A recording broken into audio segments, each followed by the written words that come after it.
الحمد لله رب العالمين، الصلاة والسلام على حبيبنا محمد وعلى آله وصحبه أجمعين. لباسی ژیانی پێغەمبەر هوداین عليه السلام. بابزانین دیسان چی پێ ئەڵێن جەماعەتەکەی کە دژایەتی ئەکەن کافرەکان؟ إن نقول إلا اعتراك بعض آلهتنا بسوء. ئەڵێن بەخوا هود مادام تۆ دەست هەڵناگری واز ناهێنی لە کاتێکا کە ئێمە زۆرترین لە ئێوە و بەهێزترین و ئێوەمان سەرکوت کردووە نایاڵین قسە بکەین، ئێمە ئەڵێن پێ ئەچێ ئێوە عەقڵتان تێک چوو بێ بەهۆی ئەوەی خواکانی ئێمە دەستیان لێوەشانە بن، یعنی بتەکانی ئەوان دەستیان لە هود وەشانووە و تێکیان ناوە. إلا اعتراك بعض آلهتنا بسوء. ئێمە ئەڵێن لە سەتا سەد تۆ کەسێکی تێکچووی، تێکچوونەکەشت بەهۆی چێوە بووە؟ بەهۆی خواکانی ئێمەوە، ئەوان دەستیان لێوەشانووی. عليك السلام. هود عليه السلام وڵامیانە داتەوە، قال إني أشهد الله واشهدوا أني بريء مما تشركون. هەموو پێغەمبەرێک دوا ئەوەی کە زانیوێتی قەومەکەی وەڵامی ناداتەوە و تاوانباری ئەکەن و سوکایەتی پێ ئەکەن و دەعوەکەی ناشرین ئەکەن و هەر خەریکی شرک و بتپەرستیە بن، تەنها ئەوەندەی بۆ ماوەتەوە کە بڵێ من بێبەریم لەو شیرکەی ئێوە و لەو تاوانانەی ئێوە و لە خۆشتان. بۆیە فەرمێ ئەڵڵاه ئەگرم بە شاهید و خۆشتان بە شایەت بن کە من بێبەریم لەو شیرکەی ئێوە ئەنجامی ئەدەن. دواوەی هەڕەشەی لێەکەن پاشان هودە فەرمێ من دونه فەکیدونی جەمیعا ثم لا تنظرون. ئەفەرمێ بڕۆن چیشتان لە دەست دێ ئەوە من خۆم بێبەری کرد لە ئێوە و لە خواکانتان و ئیتر لەمەوە دووە وەکو قەومی خۆم وەکو کەسی خۆم گەلی خۆم تەماشاتان ناکەم، چونکە ئێوە چەند جار منتان بێبەری کرد لە خۆتان و خۆتان بێبەری کرد لە من، بۆیە منیش بێبەریم لە ئێوە، ئێوەش بێبەری بن لە من و چیشتان پێ ئەکرێ بڕۆن هەر هەمووی کۆ بکەنەوە لە کەس و کار و خزم و چەک و ئەسڵەحە و تفاقتان چیتان پێ ئەکرێ بیهێنن ڕوبەڕووم ببنەوە، جگە لەخوا من کەسی ترم نییە و هیچ چاوەڕێیەکیش مەکەن ئەوەی پێتان ئەکرێ بیکەن. کافرەکان دەستیان کردەوە بە حیوار لەگەڵی، پێیان وت أجئتنا لنعبد الله ونذر ما كان يعبد آباءنا ونذر ما كان يعبد آباؤنا. تيان أي هود ئێمە یەک کێشەمان هەیە لەگەڵ ئەم دینەی تۆیە، تۆ هاتووی ئێمە خوا بە تەنها بپەرستین و واز لەو خوایانە بێنین کە باو باپیرانمان ئایان پەرست، هاتووی خوا بە تەنها بپەرستین و واز لەو خوایانە بێنین کە باو باپیرانمان ئایان پەرست. ئەم حوجەیە، ئەم بەڵگەیە کاکە لەسەر دینی باو باپیرانە بە ئەقی چێ نەبێ سەر مقولاتەکە بۆ بڕۆرەوە تۆ چتە بەهەشت، وانە ئەم حوجەیە ئەمە هەموو سەردەمێکە لە هەموو کاتێکە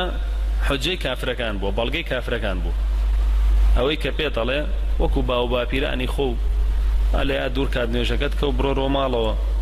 ئیترە چیتە بەهەشتوانیە گاگە تۆ ئەگەر بێت و تا بەیانی موحیدیش بی هەر جگە لە خوا هیچ خوایەکی کەش نەپەرستی، ئیجتینابی تاغوت نەکرد بێت تەوحیدەکەش لێ وەرناگرێ. و پەروەردگارە فەرمێ هەر پێغەمبەرێکمان ناردبێ بۆچی ناردووانە؟ ئەن اعبدوا الله واجتنبوا الطاغوت. الله بەتەنها بپەرسن و لە تاغوت دوور بکەونەوە. ئیتر با تۆ تا بەیانی هاواری تەوحید کەیت و هاواری ئەو شتانە بکەیت کە ئەگەر بێت و الله بەتەنها نەپەرستی و لەولا تاغوتی شێ نابێ بیپەرستی و کرد بێتە بە تاجی سەر و وەلی ئەمری، تر بە عەمەلی چی دێم تەوحیدت؟ بۆیە خوای پەروەردگار بۆ شێوا فەرمێ ومن يكفر بالطاغوت ويؤمن بالله. ئیمانی ڕاستەقینە و ئیمانەیە سەرەتا کوفر بە تاغوت بکەی ئەوسا ئیمان بە ئەڵڵا بێنی، یعنی تاغوت ئەگەر بێت و کوفریشی پێ نەکەی ئیمانیشی پێ نەهێنی تۆ هێشتا ئیمانەکە دەردانە مەزراوە، ئیلا ئەبێ کوفری پێ بکەی، کوفری پێ نەکەی ئیمانەکەت دانە مەزراوە. تۆڵی لا ئیلاهە یعنی کافرم بە تاغوت، ئەڵێ ئیلا الله یعنی بەس خوا پەرستن. جا لەبەرەوە ئەم حوجەیە حوجەی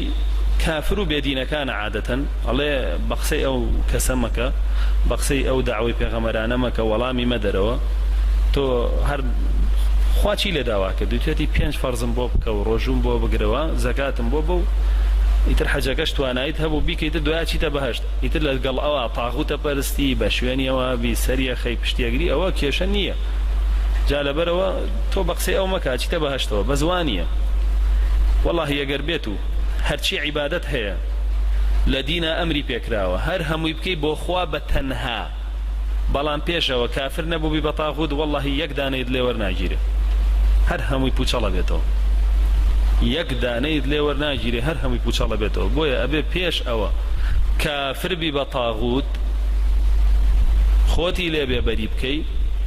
أو سا عبادة كانت كردبي لي دوار جيري وشتنا ما أعمال كانت هو بكلك الديقنا بخوايشي بكلك دنا جابويا أم بلقيك لهم سردمك كافرقاني هنوا بقسيمك تو خواي خود برستيتر بدو طاغوتي شو بقينا قال اشتبهشتو اما بلقيك بطاله وبلقي كافرقان لهم سردمك جابويا وتيان هاتوي خوابه تنها برستي اي او باشا اي برستي بلان با خوا كاني خوشمان برستين لقالي قيتشيكا تو بوتو واز لوانيش بيني ونذر ما كان يعبد آباؤنا بوتو واز لخوا كاني خوشمان بين برا باو بابيران من شان صار بدوها وكابرا طاغوتو ني برستن قيتشيكا با مش بدوها بين جال بروا دوادنا كوين وبهلت زانين هود عليه السلام فرمي اي قومكم لخوا بترسن وداوي لخوشبون لخوا بكن لو داواكاري كايكن ولو كارقي زوناني كأنجامي أدن كأويش عبادتي طاغوتا فرمي استغفروا ربكم ثم توبوا إليه ايو ورن داوي لخوشبون لخوا بكن او اختبوتان دارك ويك ام خواياني ايو ايان برسن بكالكتان ناين وخواي پروردگار بكالكتان دي واوي باو باپيرانتان پرستويتي تنها چناويق بون ليان ناون لو بتانو پرستويان ما انزل الله بها من سلطان هيج دا صلاتي كاني خواي پروردگار هيج دا صلاتي بيانا بخشيون جابويا فرموي ورن داوي لخوشبون بكن ودس كان بپرستني الله بتاك وتنهاي بزان خواي پروردگار چيتان پي اداد اوي پيتان دا دواي توبه كردنتان يرسل السماء عليكم مدرارا ايوه دخلودانتان پيوسته و بروبومتان پيوسته بهوي بارانو خواي پروردگار بردوام بروبومتان زياده كاو بوتان نيرم باشان ويزيدكم قوة الى قوتكم خوتان چند بهيزن لروي لشولار ولا روي حضارة وتقدم خواهي پروردگار لو زياتريشتان پي اداو لوش بهسترتانكا باشان ولا تتولوا مجرمين بلا ما چن پشت كانوا دوا اما ديسان هردس كانوا بتاوان ودجاتي كردني دينكي خواهي پروردگار استغفار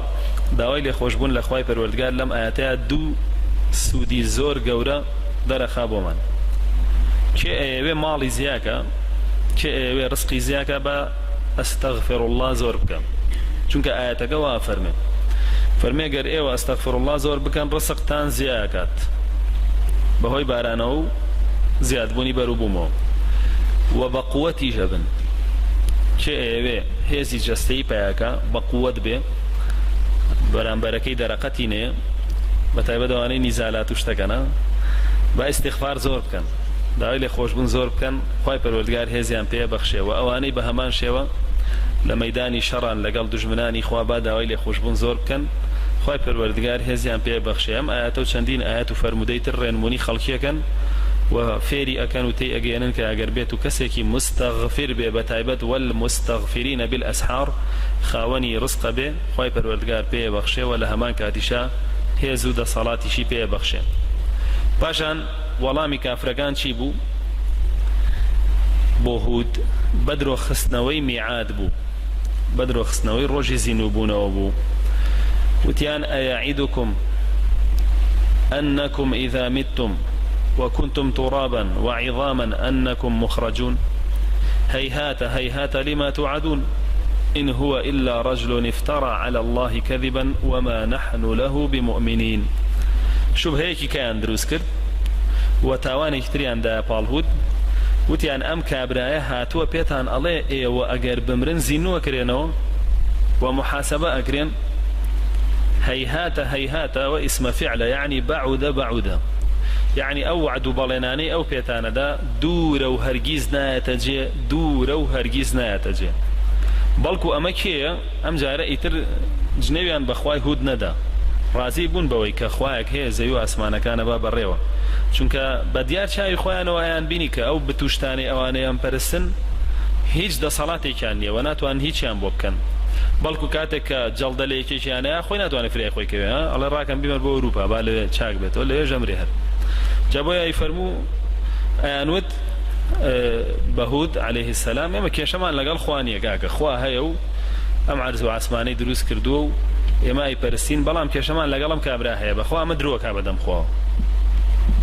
امرو مقصاد دريته بال هرشي او داعياني هي كخلق بانغا كان بولاي ديني خوا هزار قصا دنا بالي هزار تومت دنا بالي هزار درو دنا بالي بس نوك خلق جويلي اغريو بقريتو سر دينكي خوا بتوانێ کارێ بکا بۆ دینەکەی خوا ئیتر هەزار درۆ دەنە پاڵی بە هەزار شت تاوانباریەکەن تاوەکو یەکێک گوێی لێ نەگرێ بۆ شێوە هودیشیان بۆ شێوە تاوانبار کردیان بەڵێ باشە خوا هەیە کێشەمان نییە لەگەڵی بەڵام بەخوا ئەم کابرایە تەنها ئیفتەڕا عەلە الله کەذیبە درۆی هەڵبەستەوە بەدەم خواوە ئەو شتانی ئەوەیڵێ وا نییە بۆ نمونە کاتێک کە قورئانی پێڵێ ئەمڕۆ ئەڵێ ئەوە درۆوەکە ئەو قورئانە وا نییە ئەو آيات آوا تفسير ناكري أو حديث آوا ليق نادريتو باشا شون تفسير أقريت شون ليق دريتو حديثة ورتو بيبل فيريكا راستيكي خوشي لاينية لبروي خوي دين دارنية لا أصلا خوي بيدين لا أصلا لاينية تفسيركي بويا ناتو أنا تفسير راستكش فيركا وتاون باري شكا بويكا أو تفسيركي هلا بو خلكا يان بوما بسكاني خوي دين فيري أو خلكاكا وبغلط فيريكا دو اوي كهود زاني والله منادنو وهتا بيت بختاني بوكن ودجاتي أكن فرمي إني توكلت على الله وربي وربكم من دروم بدم خوا وهلنا بستوا بلكو الله پروردگاري منا من پشت بوا بستم ما من دابة إلا هو آخذ بناصيتها نلا دمتانا ترسم ونلا دستان ونلا صلاة تانا ترسم چونکە هەرچی بوونەوەر هەیە خوای پەروەردگار ناوچاوانی ئەوی گرتووە إن ربي على صراط مستقيم الله كاركاني خوي برقايكي راستا أباتو برقايكي راستا منيش أبات فإن تولوا فقد أبلغتكم ما أرسلت به إليكم أقريش بشتمتي أكن يتربق سمنا أكن وهرد جهاتي مكان أو خوای پەروەردگار ئەمری بە من کردبوو چیتان پێ بگەێنم هەر هەموویم پێگەیاندن ڕیسالەی ئەڵڵام بە ئێوە گەیاند هەر هەموویم پێڕاگەیاندون هیچم نەهێشتوەتەوە ويستخلف ربي قوما غيركم ولا تضرونه شيئا إن ربي على كل شيء حفيظ خوای پەروەردگار ئێوە لەناو ئابادە گەروابڕۆن قەومێکی تر هێنێتە جێگەتان و ئێوە ناتوانن بە هیچ شێوەیەک بە بچووکترین شێوە زەرر بەخوا و بە دینەکەی خوای پەروەردگار بگەێنن ئەگەر زەرەرێکیش بگەێنن تەنها بە موسڵمانەکە خۆی ئەگەێنن نەک بە دینەکەی خوای پەروەردگار یان بە خوای پەروەردگار خۆی ناتوان زەرری پێ بگەێنن و خوای پەروەردگار هەموو شتێک لای ئەو پارێزراوە هەم دینەکەی هەم پێگە و خوایەتی خۆی و بە هەمان شێوە کردارەکانی ئێوە و کردداری موسڵمانەکانیش پارێزراوە لە قیامەتە جەزا وەرەگرنەوە لە سەری دو ئەوەی کە هود عليه السلام بەو شێوە ئاگاداری کردنەوە جارێکی تر ئەمان پێیان وت سواء علينا أوعظت أم لم تكن من الواعظين إن هذا إلا خلق الأولين وما نحن بمعذبين وتيان أي هود آموشگاری مان بكي ونشيكي لاي إيما إتروكو يكي لهاتو أم قسانيتو أيكي إن هذا إلا خلق الأولين يعني تنها درويكي بيشينين خلق الأولياء بمعنى درودين إن هذا إلا اختلاق يعني وتنهاك ومال درويه هالبسلاوه ليرشا جمعكيتي خلق يعني أويتو إساءة بأمي بلي تنهاك ومالك درويه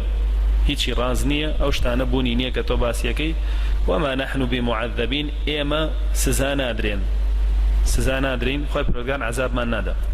چونك قناعتي أنوابو كس لوان بقوة ترنية بهو يودا صلاته هي زوي هان وآنود من أشد منا قوة كيلا إيما بدا صلاة كز لإيما بدا صلاة ترنية وآنود قناعته برباوري أنوابو بوي خوي برغان فرمي أولم يروا أن الله الذي خلقهم أشد منهم قوة نابنا بوهم هي زودا صلاته كدروس كراون خوا دروسي كردون ونازانا كخوا لوان بدا صلاة رو بهسترا بويا هر إنكاريانا كرد آيانود إيما نامرين إيما أجين وسزاج نادرين أو أبو هود عليه السلام دسي قرب دعاء كردن وجارك يتريج أقاداري كردن فرمي بهوي تكبرتانا وبهوي دجاتي كردني ديني خواوة وبهوي بدرو زنداناني پیغمبري خواوه وبهوي أوويك كم يقدر صلاتان هي لخوتان بايبون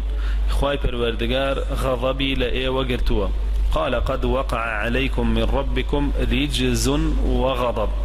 أولا لأن خواي پروردگار وسزايكي بأيش وتند ونارحتيكي الزور وغضبي خواي پروردگار توربوني خواي پروردگار بسر ايويا گیراوە و هاتووەتە سەرتان بەم زوانە یەتە سەرتان بەهۆی چیتانەوە بەهۆی ئەو هەموو مجادلەوەی لەگەڵ منا کردتان تەنها لەسەر کۆمەڵێک ناو ئەتوجادلوننی في أسماء سميتموها أنتم وآباؤكم کۆمەڵێک ناو کە خۆتان و باوباپیرانتان دەستان پێوەگرتووە جگە لە خوا دوایان کەوتون و ئایان پەرستن دەی چاوەڕێکن من لەگەڵتانە چاوەڕێیەکەم فانتظروا إني معكم من المنتظرين ودوا أو هود عليه السلام دسكا بدعاء كردن لبين خوي خوي پروردگارا دعاكي أو بي رب انصرني بما كذبون أي پروردگار سرم بخا بسر أمانيا كبدرويان خستومتوا خوي پروردگار والامي أداته فرمي عما قليل ليصبحن نادمين كم يكتر أوان پشیمان بنو لويك كردويان برانبر بتو أو خوي پروردگار قاتو قريك أنيري بويان وشكيك أنيري بويان وقرمايك زور أنيري بويان كاتك قرماكيان بو أنيري هر هميان طواو بيزار بنونا راحت أبن لقل أويا طلايق هور أنيري بويان لا يكي ديكيان ويان شاركيانو طبعا دينية شارة لبروي بيغمبران هميان أهل قراب يعني أهل شارب طلايق هوريان بو أنيري بو أوي دلخوش بن بي بلان أسئي تدلم فلا هوريان نجات مان هيا باران أباري جوكا قوري فينك أبي ودخلوا دانو دارو درختو باخو باخاتكانش من جاريكي ترتير آو بنو وخوش من إسراحتكين أويا أرون بروبيري بلا هوركا أرون بروبيري بلا هوركا خواه برقار فرمي فلما رأوه عارضا مستقبل أوديتهم قالوا هذا عارض ممطرنا كاتك بينيان أو هورا برورويان دي أو أنيش بروروي روشتنوتيان بخواما وهوريا كبركتي تيا بو إيمو كجاريكي تر فينك ما نكاتو أمان بوجانيتو بو إخوائي پروردگار والله ميان داتو فرمي بل هو ما استعجلتم به أو هوريك إيوة تصوركا نجاتي تيابي بوتان لو نارحتي وقاتو تقريا بلكو أو هورا سزاي بو هيناو أو هورا أو سزايا كإيوة قالتان بهو دكر أتانود بيني ربومان بابي بسرمانا أقر راستكي أو هورا أويا بروبيري أرون خواه پروردگاری جفرمي ريح فيها عذاب أليم تدمر كل شيء بأمر ربها فأصبحوا لا يرى إلا مساكنهم كذلك نجزي القوم المجرمين أفرمي بايكي لقل خواه هنا هوركا سزاكي تندي بوشيوي لقل خواه هنا تدمر كل شيء بأمر ربها بأمر خواه پروردگار هر چیشتا لناویه با هیچ شتێک ناهێڵێتەوە ئیتر نەئەهێڵێت جارێکی تر خانوویان هەبێ لەسەر زەویە کۆشک و تەلاریان هەبێ و نەئەهێڵێت جارێکی تر بتوانن بژینەوە هیچ کافرێکیش لەسەر زەویە ناهێڵێ لەو کاتەیە هەر هەمویان لەناوە با بۆیە فەرمێ تدمر كل شيء بأمر ربها أوي پەیوەندی بەو کافر و بێدینانەوە هەبێ هەر هەمووی لەناو ئەبا خوای پەروەردگار ئەمری پێکردووە ئەو بایە وا بکە خوای پەروەردگار ئەمری کردووە بەو بایە کە ئەوەندە توند بێ بەو شێوەیان لێ بکە و سزایەکی زۆر توندیشی تایە بۆیان ئەفەرمێ بەو شێوە هەموو شتێکی وێران کرد هیچ شتێک نەمایەوە ببینرێ بۆیە خوای پەروەردگار لسورة حاقة ورتر باسيكا فرمي سخرها عليهم 7 ليال و8 أيام حسوما حوت شو هشت روجي بردوام أو بايا سريان بو هيج وستانويتيان بو بو پاري تنديكشي خاونا بيو هر لسريان بو بو پاري تنديكشي لحظة كمينا أكرد يان خاونا أبيو فترى القوم فيها صرعى كأنهم أعجاز نخل خاوية قومي هودوان لهات كأود توشي صرع بون سرع جۆرە نەخۆشیە لە دەماخەیە ئەو ئینسانەوە لێکا بێهۆش بێ ئاگای لە خۆی نەبێ فەرمێ بۆیە وەکو کوورەی هەنگیان لێ هات کاتێک ئەو کوورە هەنگە تێک ئەدرێ ئیتر ئەو هەنگانە بەربڵاوە بنەوە نازان سەر بەکوێ بکات چونکە کوورەکەیان نەماوە جارێکتر بچنەوە ناوی و هەر هەمووشیان بێهۆشەکەون وردە وردە ئەگەر بێت و بە تایبەت دووکەڵێکیان شتێک دایبێتی لێیان ویا فەرمێ خوای پەروەردگار فهل ترى لهم من باقية فەرمێ بڕۆن تەماشاکەن بزان ئاسەواریان ماوەتەوە ئاسەوارێک کە اعتیباری پێ بکرێ و بوترێ ئەمە هی قەومێک بووە ژیاون لێرەیە و تون و تۆڵ بوون و دەسەڵاتیان هەبووە و ماونەتەوە لێرەیە بۆیە بینی هیچ ئاسەوارێکیان نەماوەتەوە لە مەنتیقەی سەنعاوە کە پایتەختی یەمەنە هەتا وەکو جنوبی فەلەستین مەملەکەتەکەیان درێژ بووبوویەوە خوای پەروەردگار هەر هەمووی بۆ لەناو بردن هەر هەمووی بۆ لەناو بردن هیچی بۆ نەهێشتنەوە و یەک دانە لە قەومەکەشی نەمایەوە هەر هەمویانی لەناو برد هەمویانی فەوتان بەهۆی تەکەبوریانەوە و بەهۆی دژایەتیکردنی دینی خوای پەروەردگارەوە کە پێغەمبەر هود هیگەیاندبوون کۆمەڵێک بابەتی تر هەیە لە بەسەرهاتی هودا ئینشاءالله لە دەرسەکانی ترای خینە خزمەتتان خوای پەروەردگار تەوفیقمان بدا حەق بڵێن و حەق ئەنجام بدەین و حەقیشتر بخەین ربنا آتنا في الدنيا حسنة وفي الآخرة حسنة وقنا عذاب النار